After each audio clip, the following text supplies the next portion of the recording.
সম্মানিত দর্শক, বৃক্ষপ্রেমী বন্ধুগণ, প্রকৃতিপ্রেমী বন্ধুগণ, সকলকে আমার আন্তরিক অভিনন্দন, শুভেচ্ছা। আশা করি সকলে ভালো আছেন। তো এই মুহূর্তে দেখুন, আপনাদেরকে নিয়ে এলাম একটি সবুজের রাজ্যে। আপনারা দেখতে পাচ্ছেন সবুজের সবুজময় নানা প্রজাতির গাছ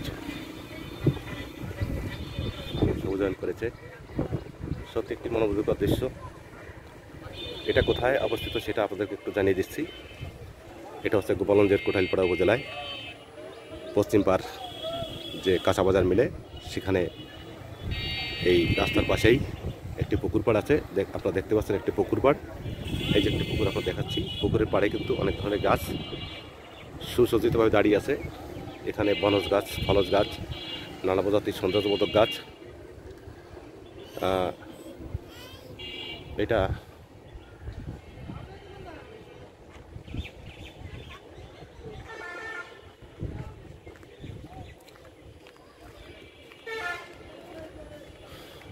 আপনাদেরকে একটু দেখানোর চেষ্টা করছি।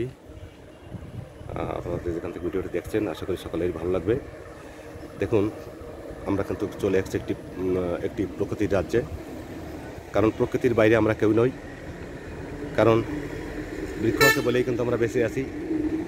বৃক্ষ শুধু অক্সিজেন দেয় ঠিক তেমন নয়। বৃক্ষ আমাদের অক্সিজেন দেয়, বৃক্ষ আমাদের ছায়া দেয়, ফল দেয়, ফুল দেয়। সর্বোপরি বৃক্ষ আমাদের নয়ন জোড়ানো যে পরিতৃপ্তি সেটাও কিন্তু দিয়ে থাকেন। আর বৃক্ষের সাথে আসলে কোনো তুলনা হয় না। কারণ এই মুহূর্তে সারা বিশ্বে যে তাপদাহ চলছে, অনেক জায়গায় খবর শোনা যাচ্ছে যে বিভিন্ন জায়গায় অনেকে হিটস্ট্রোক করে মারা যাচ্ছেন, অনেকে অসুস্থ হয়ে পড়ছেন। বিশেষ করে শ্রমজীবী লোক যারা খেটে খাওয়া দিনমজুর, তারাই বেশিরভাগ অসুস্থ হচ্ছে।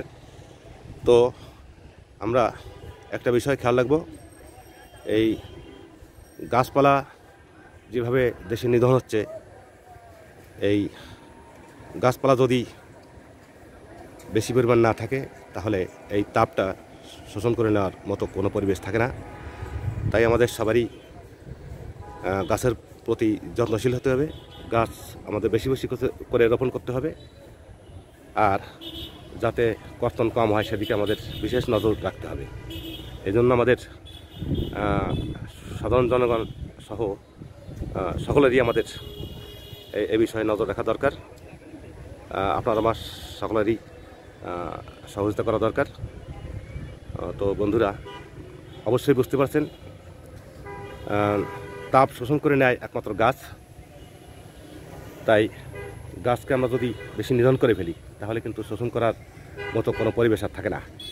তাই বন্ধুরা, অবশ্যই বুঝতে পারছেন আপনাদেরকে কেনই আজকে এই ভিডিওটি দেখাচ্ছি। অবশ্যই এর কোনো তাৎপর্য অবশ্যই আছে। দেখুন, এটা একটি গ্রাম এলাকা। এই পল্লীর নিবিড় পল্লী। এখানে দেখুন ছায়াগ্রা, যে সুন্দর পরিবেশ, একটি পুকুর পাড়, দক্ষিণে বাতাস সনসন করে বইছে। ঠিক আছে, আমি পুকুর পাড়ে দাঁড়িয়ে আছি। এখানে এই ভিডিওটি আপনাদেরকে দেখানোর চেষ্টা করছি। দেখুন বাতাসে গাছে পাতাগুলো নড়ছে, কী সুন্দর দোল খাচ্ছে পাতাগুলো।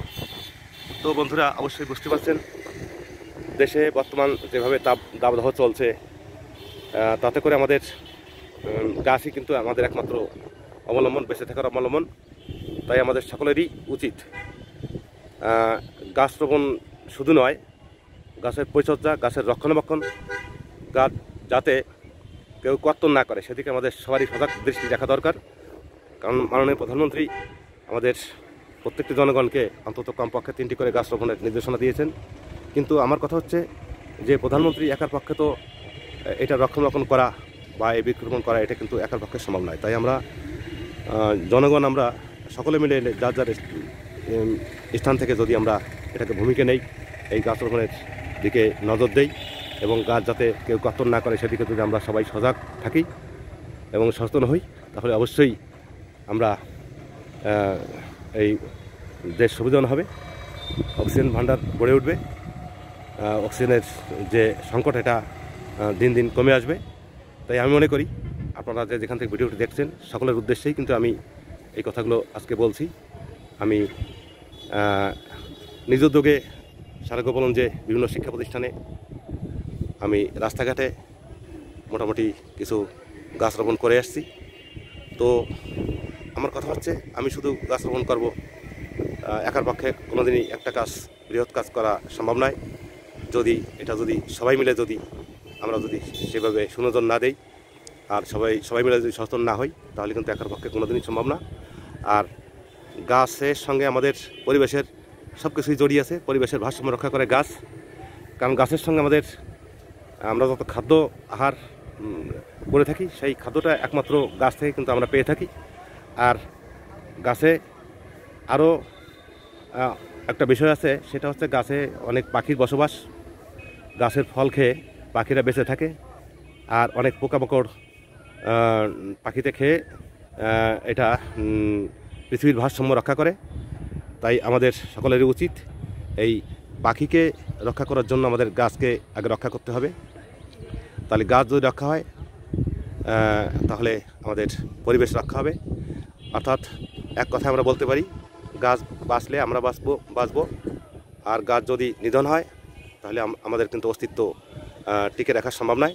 তাই বন্ধুরা, অবশ্যই বুঝতে পারছেন যে যেখান থেকে ভিডিওটা দেখছেন, সকলকে আমি আরেকবার ধন্যবাদ জানাচ্ছি। সবাই ভালো থাকেন, সুস্থ থাকেন। দেখা হবে কোনো এক নতুন ভিডিওতে। আর এই ভিডিওটি যদি আপনাদের ভালো লেগে থাকে, তাহলে একটি সাবস্ক্রাইব করতে ভুলবেন না। ততক্ষণ সবাই সুস্থ থাকুন, ভালো থাকুন। ধন্যবাদ। দেখা হবে আবার কোনো এক নতুন ভিডিওতে।